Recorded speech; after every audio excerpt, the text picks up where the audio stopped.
ఏ దేశమేగినా ఎందుకాలిదినా ఏ పీఠమెక్కినా ఎవ్వరేమనినా పొగడగా నీ తల్లి భూమి భారతిని నిలుపగా నీ జాతి నిండు గౌరవము.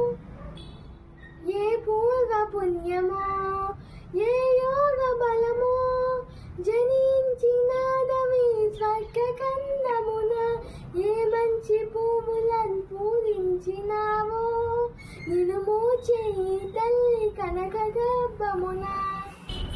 లేదురా ఇటువంటి భూదేవి ఎందు లేదురా మన వంటి పౌరులింకెందు సూర్యుని వెలుతురు సోకునందాక ఓదల జెండాలు ఆడునందాక అందాక గలై అనంత భూతలిని మన భూమి వంటి చల్లని తల్లి లేదు. పాదరాని తెంగు బాలగీతమును పాదరాని వీర భావ భారతము.